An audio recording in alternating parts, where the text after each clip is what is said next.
Welcome to the EQ live stream. My name is Josh Friedman, and it is a delight to have you here today. We're talking about coaching and about having a more diverse view of what it means to be a coach and how different voices and perspectives, cultures, and identities can help us expand our own understanding of coaching and what it means to be a coach.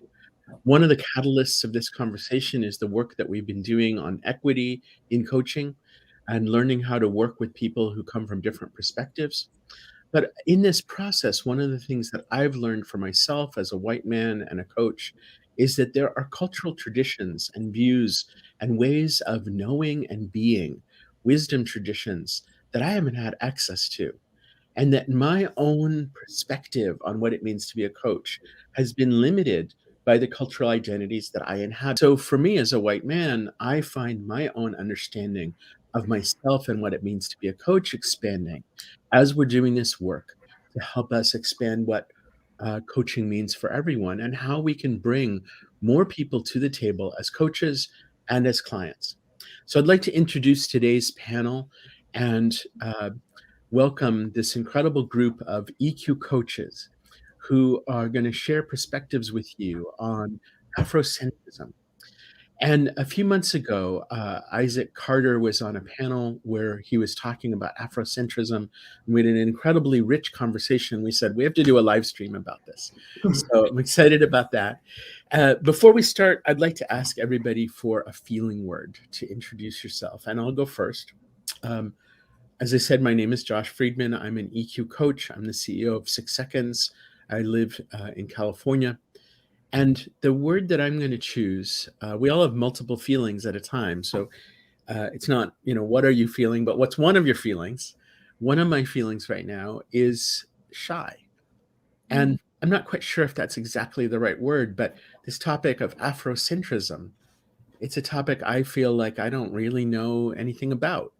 And I have this wondering, is it okay for me as a white man to be in a conversation about Afrocentrism? And is it okay for me to be, as a white man, talking about diversity and coaching? And so I have this hesitancy that I'm going to label shy. And Gerald, let's go to you. Sure. So I am Gerald Bush. I'm the Chief People Strategist for GBKB Consulting, and I'm in Indianapolis, Indiana. And my word is joy. And I think as we begin this conversation, to really be able to have a conversation to talk about the importance of coaching in all communities is a vital conversation. And as we talk about the value of coaching, regardless of whether it's male or female, or whether it's in African American communities or in our white communities, how do we create a culture where coaching is important and coaching is seen as critical to our success? Thank you. Thaïs, let's go to you. Wonderful. Hi, I'm delighted to be here. My name's Thaïs Yafet.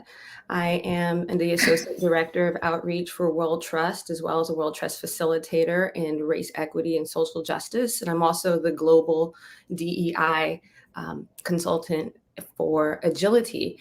I'm also a leadership coach. And yes, I also specialize in emotional intelligence. I'm excited to be here. My word for the day, I believe, is curious. I'm really curious to hear other people's viewpoints. And to add to what Gerald had said, I'm very excited and joyful as well to be having this conversation. So this is an exciting time to be here. Thank you. And let's go to Isaac. Hello, everyone. My name is Isaac Carter, founder of the Coaching Imperative. I do DEI EQ coaching, consulting, facilitation. And my word is probably not on Pluchik's chart, but I'm feeling very Afrocentric right now. Because of this topic, I feel really grounded in who I am, and I'm looking forward to sharing the wisdoms that come from our communities with everyone today. Thanks, Isaac. And Fio. Hi, everyone. Good morning. Well, I'm Fiorella Velarde. I'm the Regional Network Director for Latin America in 6 Seconds. I'm also a fellow coach with Better App. And I believe in this taking the taking this amazing exercise of coaching, the practice of coaching, to everyone, to every community. So my work will echo Josh and Thaïs. I'm excited, but I'm also hesitant and very humble and ready to listen and to learn a lot. And Tekena. Hi everyone, my name is Tekena Ikoko. I am currently in Canada, St. John, New Brunswick, but I hail from Nigeria. And I am the CEO of Mold Africa, that is predominantly Nigeria. However, in Canada here, I have also the executive partner of Carter Consulting. And I'm excited to be here, which will be my present feeling. But when I think of the topic today, I feel trapped. I feel trapped because I feel trapped between two continents, between being African, being Canadian American, and being trapped inside there. But this feeling of being trapped leads on me to then be curious as to how might I navigate my way in a way that serves humanity and serves us for today's world. So I'm really excited to be here to find answers both for myself and for all who might be listening. Thank you. Thank you, Tekena. I want to take a moment and welcome people who are here in the live stream. And I see we have some people from multiple continents and regions. Some of you have shared a feeling or more than one, and some of you have also shared where you're coming from. And so, as usual on our live stream, we have quite a global range of voices here in our live stream, in our chat, and I hope that those of you who are here in the chat will also answer this question about what's one feeling you have as we enter into this conversation, because we know that emotions drive people, and emotions are part of what drive us to make the decisions that we do, to show up the way we do, and to tune into those feelings. And I think one of the issues that we've been grappling with in this series of conversations has been how systems of oppression divide us from one another, divide us from culture, but also divide us from ourselves. And I wonder if we could just start with what might be a big question. Is coaching white-centered?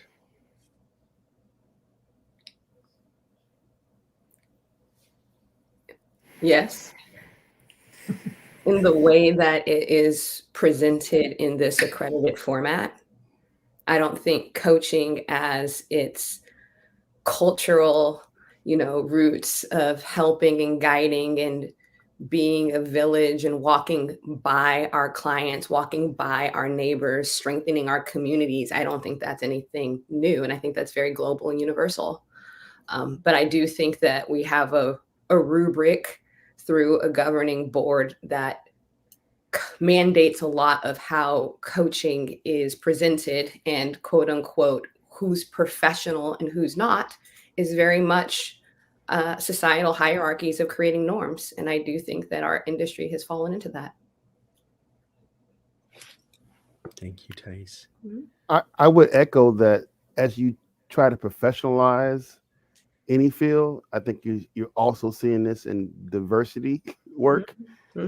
It becomes to the point of like who really has the knowledge and the ability to perform the role versus who has control of the ability to sanction people to perform the role.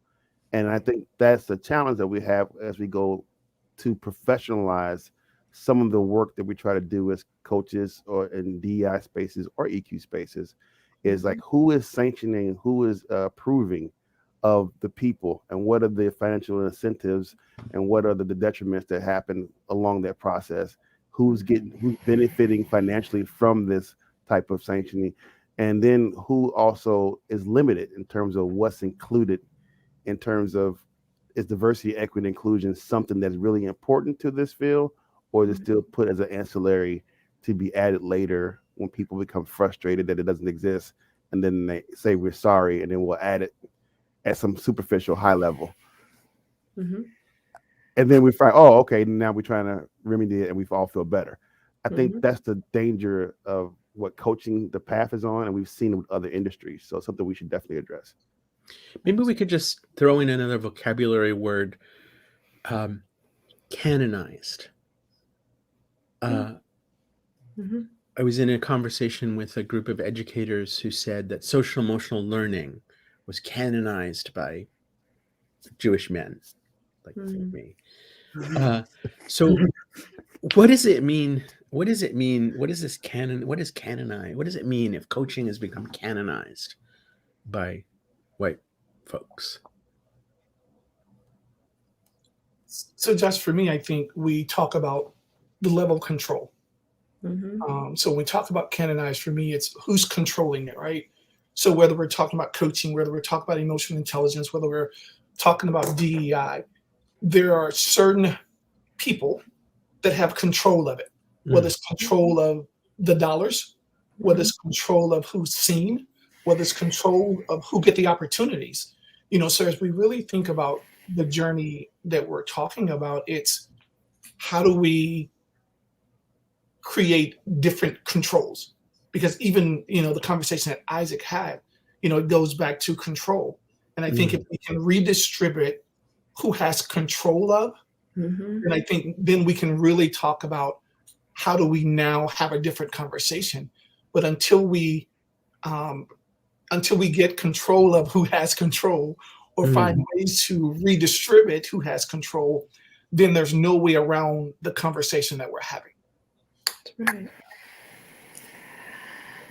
For me, if I would run in there quickly and put it in what I will call my village layman sense, when you talk about control and all that, is coming from Africa, there was always a burden of validation, seeking somebody to tell me that my name is okay, somebody to tell me that my qualification is okay, and somebody to tell me that I have a brain. And so I had to be portrayed as stupid, ignorant, and insufficient so that I can run to this place and get validation. And to do that, I have to first throw away everything I have so I can be validated, only to find out that the process of validation loses who I am, so that I can be somebody that I am not. So if coaching will be international and truly be all-encompassing, then who determines this metrics? Because like we say, if you have a brain, you have a bias. So because you have a brain and you have a bias, I have a bias, you have a bias, then there's a likely tendency that who set this initial rubrics has his bias. And I'll throw this in, and because of your first question, you said, Josh, when I look at coaching from an African perspective, we need to see that Eurocentrism focuses on individualism. And that's what oftentimes happens in the one-on-one coaching. But African value focuses on community. So already going into coaching from that perspective throws the African to where's my community here in this? And that's where some of the conflicts begins to rise in validating the process of coaching, as beautiful as coaching might be. One more piece about this canonization. Thaïs, you brought this up before, that when you Google like world's best coaches, which you did, what did you find? I found, I found some sprinkles and spreckles of, different kinds of folks that come from different kind of ages. But if you just looked at the essence of everyone, they all look kind of the same. You know, if you really look in, you know, your intuition, your gut, all those natural things that we as coaches all come to. I know we're all empaths. That's why we're here. And when you go deeper and you look at that, it's very much the same type of person. And then if you want to just get into the cosmetic makeup, yeah, it's a lot of white women, a lot of, you know, look like they all hang out at the same place. It look like they all went to the same coaching church. It goes like they all eat white food. I mean, it just really is kind of just bland and safe. And honestly, when I look at those spaces, and I'm going to tell you, I've been to multiple accredited coaching schools as well as outside of ICF recognized education. I code switch the day I start my first fundamentals class. So the moment I show up, I don't show up as my authentic self. I am a coaching hypocrite student on day one. And I'm spending all of those months and all of those formal hours to get other coaches to be comfortable with me as coach. And meanwhile, we're in these coaching sessions saying, well, let's find some authentic voice. Not only do we say that, we say, meet you where you are. And then we say, oh, tell me more. And it's like, no, they've told you enough. You might just need to sit with that and walk by them in that space and be prepared for those emotions. I find myself, smiling and kind of on the edge of laughter because your presentation of this is very light, Thaïs, but I think probably underneath the lightness, I imagine that what you're describing is also profoundly painful. Well, absolutely. You also know that I've got no problem going bold. That's what makes me great at DEI and change management. I use coaching for every single aspect of my work and my being. But I also come to realize that, there's certain norms that we don't really need to, prescribe to and subscribe to. And one of them is ICF competencies, for instance, or things that go against what we feel is good for our community and our village. And that community is more than just what Black and brown people are, but poor folk and, able bodies, disability bodies, everything, things we don't see. And so if we talk about those lenses and we teach to those lenses, we're only as good as the lens of the person who created the product. Okay, Fio, and then let's go to our next question about kind of framing this concept of Afrocentrism. Okay.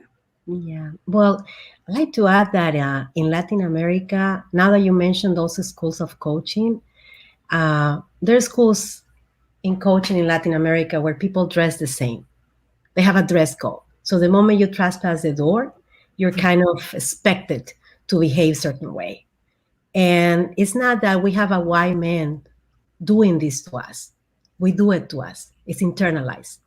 It's the system which is internalized. It's the benchmarks, the framework in which we act, we're expected to feel. And then, yes, we said things like, yeah, be your authentic self. And we also have these community values. They are in society out there. But we go towards the individual self, which, you might agree or not, you have to work on you, yes. But what is the context of your value within a community? And that's so overlooked. And so that's why I think it's so different coaching for many people in Latin America that could really be using it, and so many well-intended coaches that want to work with community, and there's a clash in values and approach, and not even the trust is there. So I totally agree with you. Okay, before we go on, I lied before. I want to just do a speed round. I want each of us to share one question that's come up in this 20 minutes that we've been on so far.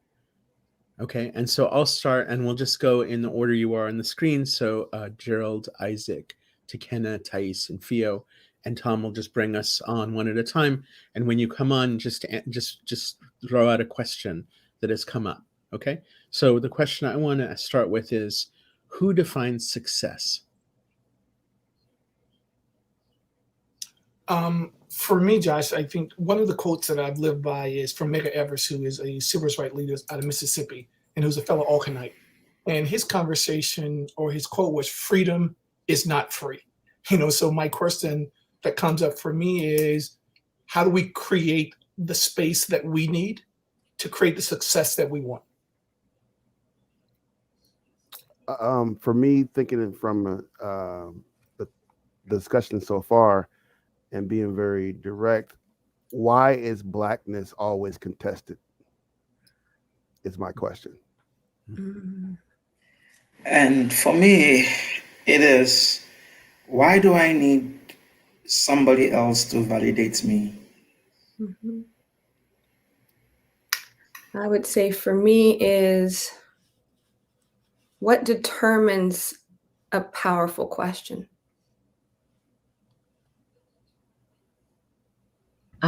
I think for me, it's looking at the future. When are these seeds are going to give fruit? When are we going to have more to say in the conversation, in the benchmarks, in the outcomes? All right, thank you for that recap. And I'd like to ask all of you who are here in the chat the same thing. What's a question that has come up for you? And I see we have a few comments here about the realness, which I also appreciate, Mary Claire. And a recap from Mary Claire, one key point. The biases are present. If you have a brain, you have bias. And those biases are shaping all of these questions that we just asked. So thank you for those of you who are in the chat for sharing. And again, if there's a question that's come up for you in the conversation so far, how would you summarize the first phase in a question? Let's go to this topic of Afrocentrism. And Isaac, maybe we could start with you, since your teaching on this topic is really what led to this conversation. What does the term Afrocentrism mean, and how has that come to shape you as a coach? From my perspective, Afrocentrism for me has always been about how you center Black diaspora into the center of conversations, and how do you bring humanity to a world on a global scale. Because one of the things about Afrocentrism that I want to make clear is that just because we say Afrocentrism doesn't mean we're excluding others. And it's one of the things that we have to combat, I think, as a coach and as someone who is in this world trying to contest what the voices matter. And there's this dark trope that anything from Africa has to be somehow uncivilized or not as advanced or not as important. And it's community-oriented oppression, getting rid of building tolerance for others and making space for all to be more human is the essence of what it is. Well, because we misunderstand, like Takena was saying, coming to people as unvalidated, then we've invalidated the potential beauty and power of Afrocentrism could be in terms of being a global principle of unity and respect for all. And that should be something that everybody could attach to and everybody could feel good from and be better, especially if you're coming from a coaching perspective, using that lens and trying to help someone to not only just individually help them, but also to help them in the context of the community.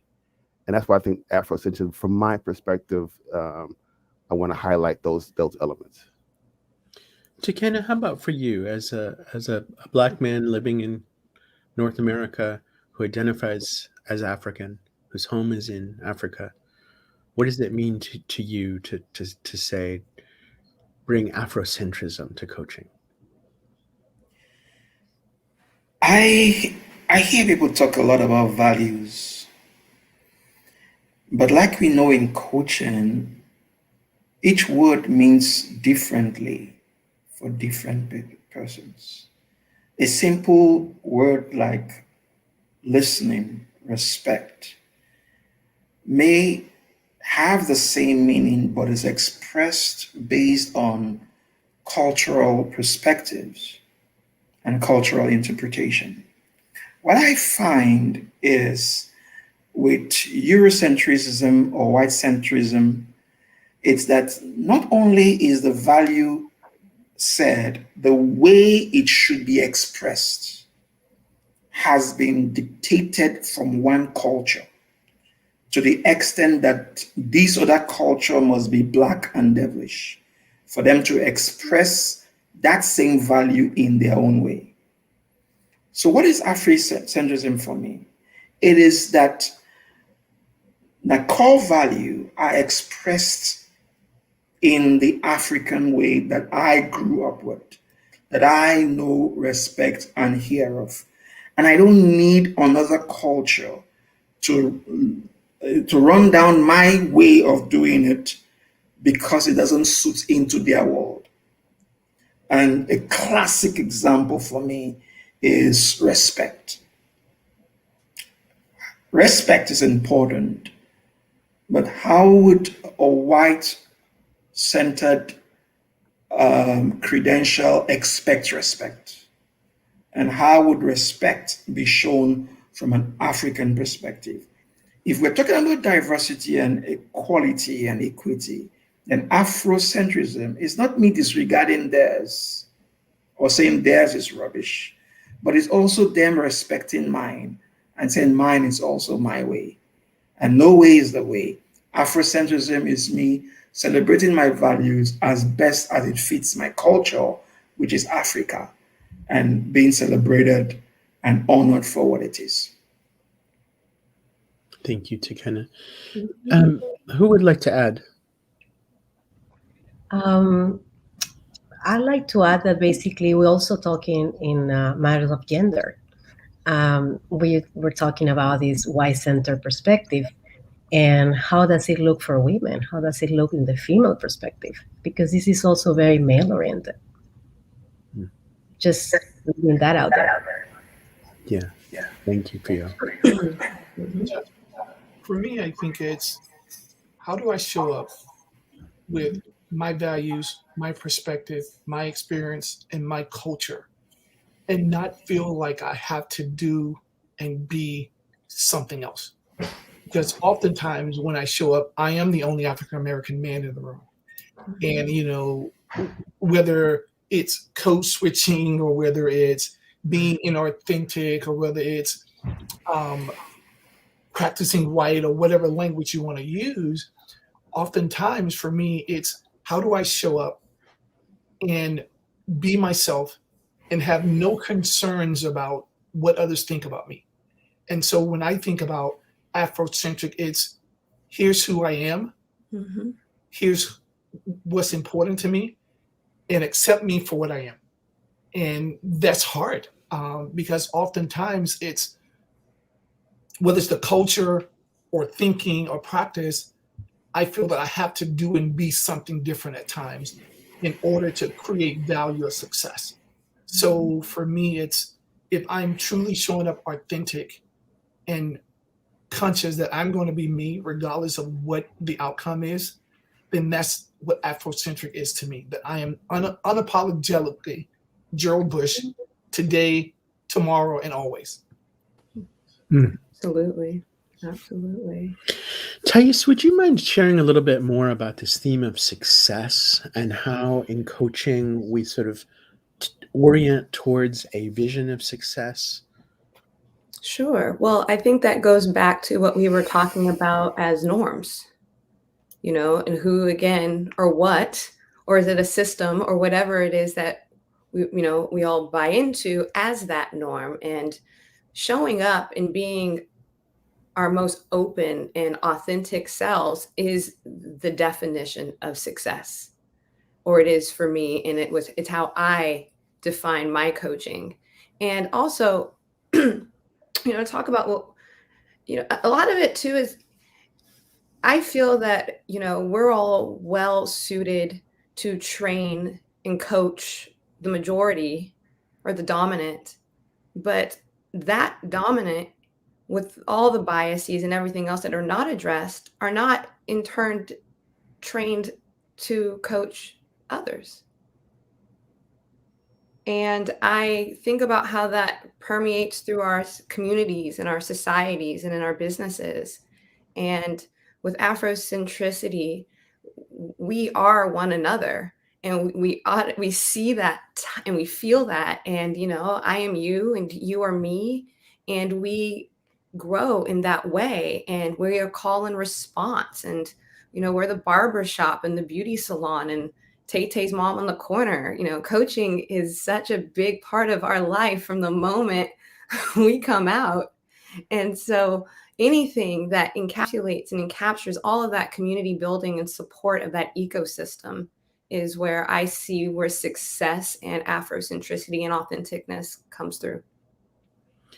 So sometimes we have this typical coaching conversation, right? It's like, well, what do you want to get out of this session? What's your goal? And a lot of coaching orients towards, and I think Takena brought this up, the kind of individualism. Mm-hmm. And we might even have an unconscious bias, as particularly as a white man. I might think, like, if you say, well, I want to talk about my family and my community, I might say, well, let's talk about you first. Mm-hmm. Yeah, that whole arc, that coaching arc, like life's like these planned steps. Ooh, I got up and my bus came on time or it didn't. Well, how do you feel about that? And you're just like, what do you want to talk about? Tell me more. Well, how would this feel like a success? It's like, what's a success is me talking about myself with a stranger. Mm. And just, going deep. Sorry. And no, go ahead.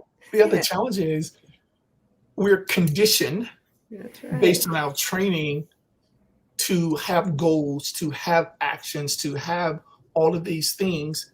Mm-hmm. But we're asking the person to show up authentic, right? Mm-hmm. And them showing up authentic may be for them, I don't want to go today. Mm-hmm. I just want to be able to have a conversation and get this off my chest in a way that I'm going to feel better when I leave today. Mm-hmm. But I need to get a goal, right?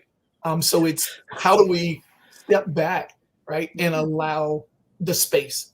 And it's not just in coaching, but it's in this entire conversation, right? Mm-hmm. How do we just allow the space for things to just happen organically, right? That's right. Hold that bowl. I mean, that's to me is the most fundamental part of coaching, is being that safe, brave space for someone to just be. I mean, I've coached on the basketball court. I have taken CEOs on a hike because they do not want to be in that office and they do not want to be on that phone. So where do you want to be? And then let's be. So the orientation towards doing and achieving and urgency and scarcity may be artifacts of European culture. Mm. So I'm sorry. No. I just wanted to talk about the symbols of success. Mm-hmm. So not just what is success, but what's the symbol of success? Recently on Facebook, there was a post that the reasons why the average African wants to get to Europe or America is because the educational system kept telling us, write a letter to somebody in America and tell him how you're looking forward to coming there. And you need to be able to show you want to come there. And those were part of things in the educational system in the 70s and 80s, where the symbol of success was the day you arrive in Canada, the day you arrive. That's the symbol of success. Mm-hmm. So the average African feels that until he goes out of his country, he's not yet successful. So when you ask him what is success, if he cannot figure that narrative with respect to this symbol of moving from one culture to another culture, he doesn't have success for himself. Mm-hmm. So ingrained in the system is a dissatisfaction that where you are by your lovely river and lake is not good enough until you're somewhere else. These symbols of success reflects in our coaching when we are peeling and leading them unconsciously, or nowhere else supposed to lead, until they find a goal that matches the coach's symbol of success. And what is his symbol of success? His symbol of success is individualism. Mhm. The African symbol of success is community. So you find out that I find out that I spend half of the time trying to get them to this goal so I can meet the ICF standard of finding that goal. And more, I just see it's very tiring to find that goal that fits this symbol when the original authentic symbol of what should be success for their culture has first been thrown away and told it is like Isaac said, there's something wrong and perhaps even diabolic about it.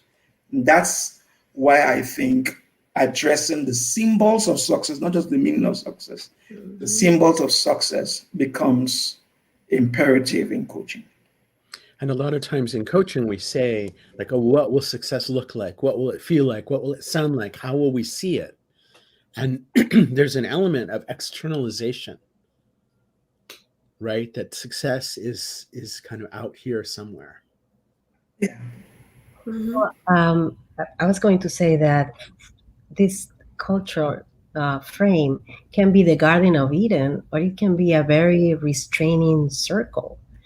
In Latin America, some coaching seems a lot like mentorship, and it's based on your status. If you're a male, mostly, you get a different kind of coaching. Now, I wonder how much of our own individual agency can transform that, can transform culture and escape from that circle. I mean, that restricting circle that sometimes it is in terms of gender, and be transformed.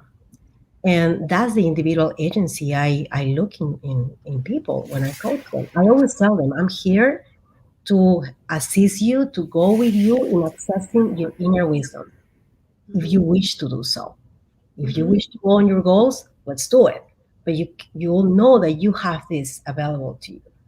So that's as far as I go in that sense, because for me, it's been through that I need to access my own inner wisdom to transform that paradigm of patriarchy or male dominance in culture.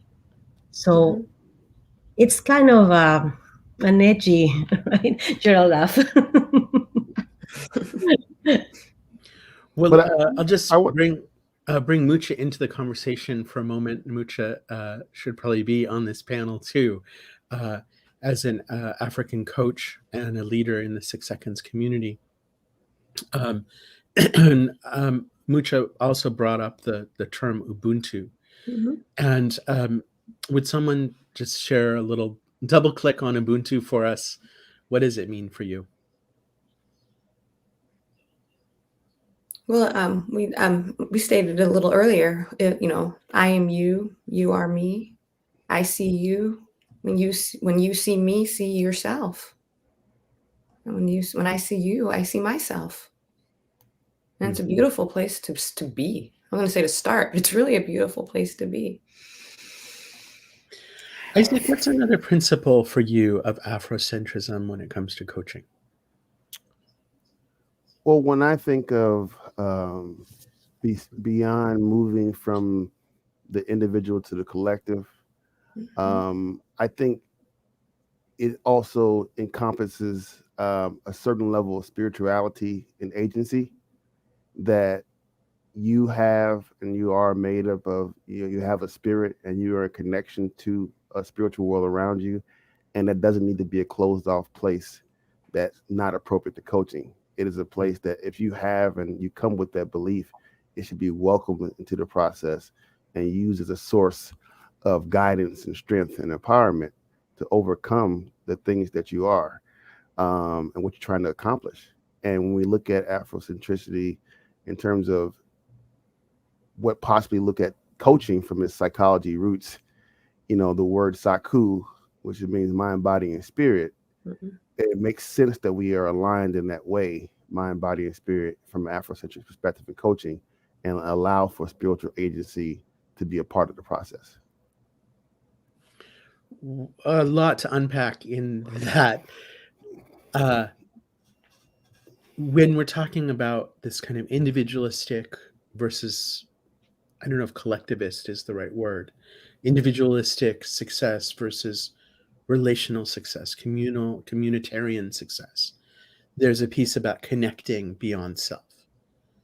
When you're talking about spiritual agency and the idea that your spiritual self is not disconnected from your day-to-day self, your professional self. Both of these have a theme about more of who we are is welcome here. Definitely. And it's a form of call and response to with each other and to the spiritual agency. If we say God is good, I'm hoping that my panel would say all the time. There we go. All the time. Amen. Amen. And I think that kind of, call and response and understanding and allowing for the to be the whole. You're coaching a person holistically. If that's part of their whole, you have to make room for that. And if it's part of your whole, that should be expressed in your coaching. It shouldn't be something that is cut off from who you are, because then we're cutting off parts of who we are and we're trying to help people. That's right. If I could bring in just some emphasis on that. Last time I checked up the data, it says that 45% of Africans will say their prayers in the morning before they go out to work. 45%, as compared to 10 to 12% in Europe or America. And 85% of Africans will believe in a being beyond themselves. 85%, as compared to about 27 to 30%, not too sure of that side of the data offhand. But that shows you a tilt towards that. If you say Ubuntu and you say, I see you, how can you not see this about them? That there is a strong sense in which they rely on their spirituality, their core moral beliefs to navigate who they are or their essence. So there is a strong connection there. And you may not agree with their religious belief. You may not agree with their religious persuasion. But if there is a thing truly as a guide on the side, then how comfortable are you to allow the agencies that they are comfortable with as a tool to lead them through to find their answers?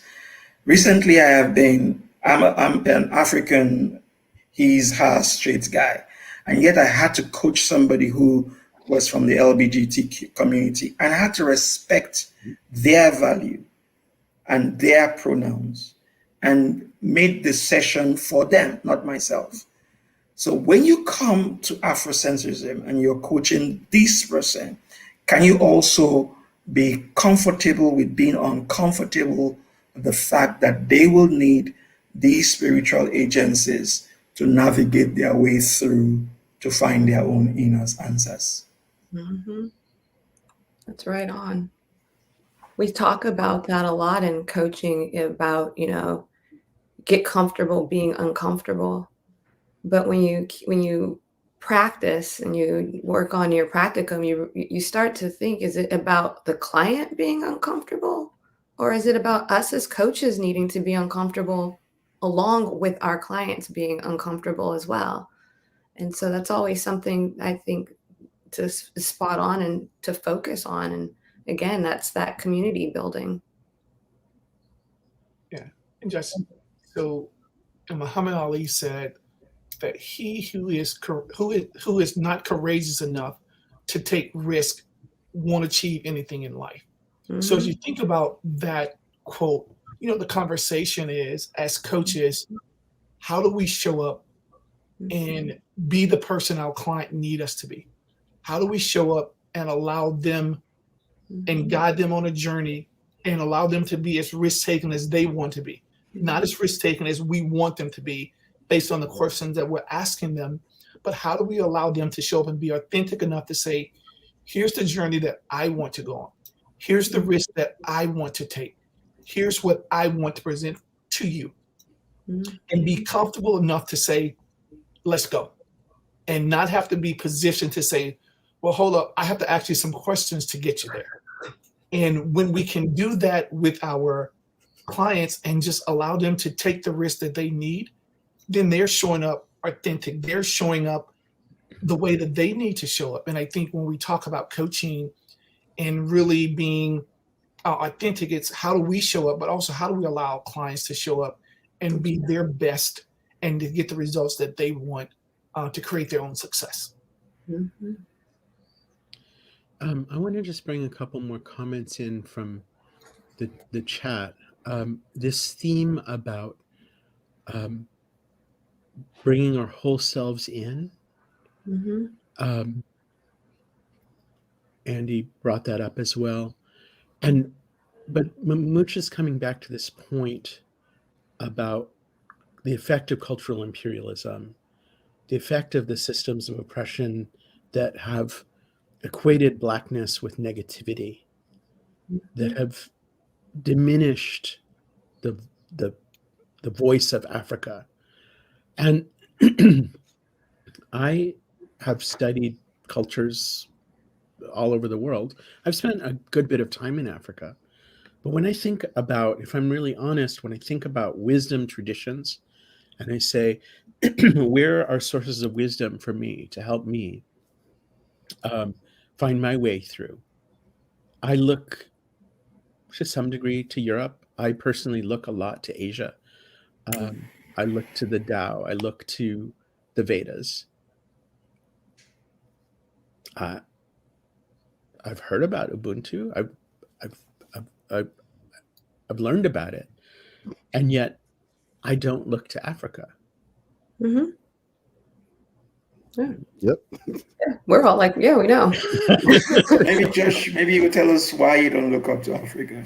Yeah. Well, I mean, I think it's because of growing up in a racist society. Josh, can I share an insight? And it's kind of funny for me. So I grew up in the South, grew up in Mississippi, went to an all-Black high school, left high school, went to an HBCU. And so until the last 2 or 3 years, when you said HBCU, people leaned in like, you said who? Because there was no knowledge of or no understanding of what was the importance of an historically Black college or university. And so now, all of a sudden, the Vice President of the United States went to an HBCU. So now this conversation of HBCUs are powerful. Well, HBCUs have been powerful since 1871 when the first one was created. So 150 years later, we're now just having the conversation about all the great doctors, all the great attorneys, all the great leaders, all the great football players, all the great people who came. So just as we're having this conversation about how we've not looked to or how we've not understood, it's until something is put in front of us in a bowl and the negativity is taken off of it, we don't see it. So I think for me, when we're having this conversation, is how do we take all that has been seen as negative or ugly or not intelligent or not smart and put a bow on it to say, you know what, this cake is just as good as the other cake you've seen. Now let's look at it different. And I think those are the conversations that we need to continue to have, because whether we're talking about HBCUs or African knowledge or whatever, we have to remove the lens to be able to see the things that we should see to show the importance. And I think, Gerald, I just want to jump into, I think, Gerald, you're making a very point, especially considering hiring too. Just want to make a point. When they come from an HBCU, how does that degree stack up with whatever the Ivy Leagues or the top 100 schools, etc.? I know I've been in processes where, you look at the 1 degree, HBCU is not even mentioned, but you highlight, oh, this other person went to Stanford. Mhm. And that is the disconnect that we need to start making, stop making, and understand, give people opportunities. That's right. That's right. So, and I just want to mention, I mean, I know this is not surprising to any of you, but when we talk about systemic racism, Mm-hmm. when we talk about racism is pervasive, and it's not just in the United States,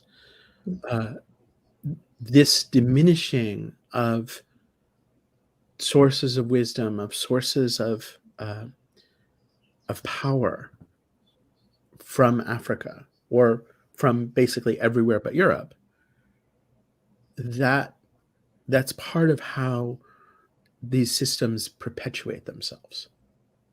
Mm-hmm. Right. Mm-hmm. And I think living in a world where we're trying to now recognize what it means to be anti-racist and to address structural racism, my question would be, why wouldn't Afrocentricity be the way? Mm. If you really wanted to be anti-racist, then I would suggest you be Afrocentric. It makes sense to me. And well, let me bring up a little elephant that might be in this room, which is I don't know that any of us identify ourselves as African except Tekena. Is that true? I do. You do? My father's Ethiopian. My mother's African American. Okay. She's Black, descendant of slaves. So I do. I identify as African and Black. Mm. And I want to point here, even though we can't tackle it here today, that there's a big difference between African and being African American. They're not the same thing. And thank you to Kenneth, because that is very true. Absolutely. So that that elephant has to do with Americacentrism, perhaps? Josh, if I would throw this in, the picture I have that I can't take off my mind since this session started is the 100 meters finals for the Olympic Games. I can't take it off my mind.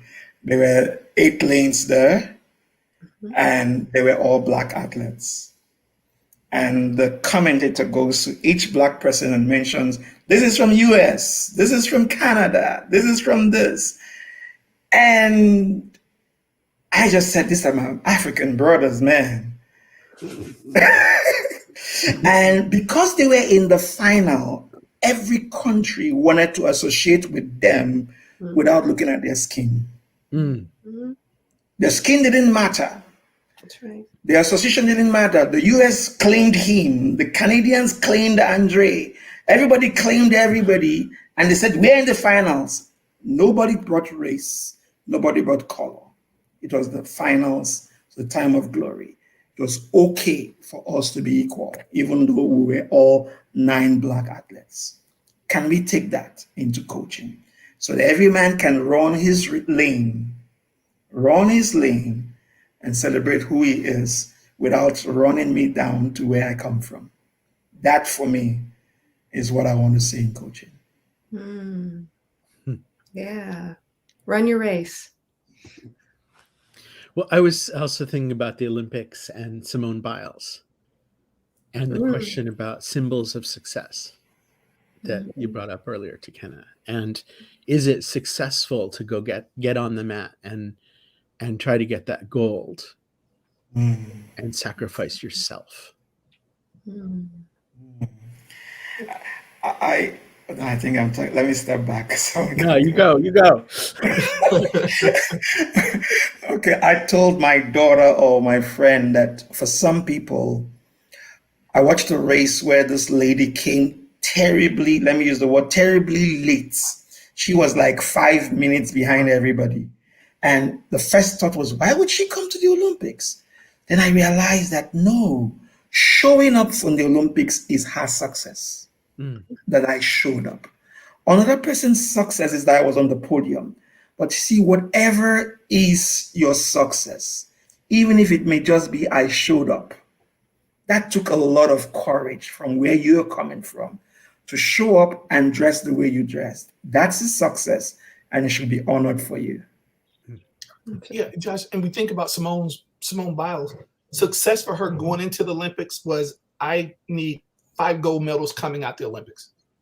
Once she got there, based on the experience that she had, at that point, she had to readjust and think about what is success for me going forward. And I think as we have that conversation, that's the same journey that we're on, right? Because if our clients come in and say, I want to solve the world's problem, and we don't solve the world's problem, then the challenge is, as we go through the journey, where we started may look different. And we have to determine what is success along the way. And I think oftentimes we want to determine success based on where we started, but we really have to look at success on how do we finish. Mm-hmm. And I think the example of Simone Biles is a great example of, here's what I wanted, but I had to redefine what that looked like along the journey. And even though I didn't finish where I wanted to, I was still successful because I accomplished something. Mm-hmm. And is integrity and authenticity in the journey significant and held as significant? Or is it only the end, the externality? Well, folks, we have somehow run out of time. So let's just get a couple words in closing from a couple people. Who has a closing thought?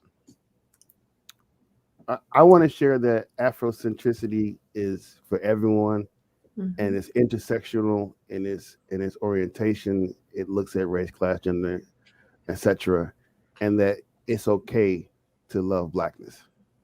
That's right. Thank you, Isaac. And Isaac, I guess there'll be a book coming soon. Sure. Most definitely. Good, because I think that's a book that a lot of us, and I certainly, need to read. Mm-hmm.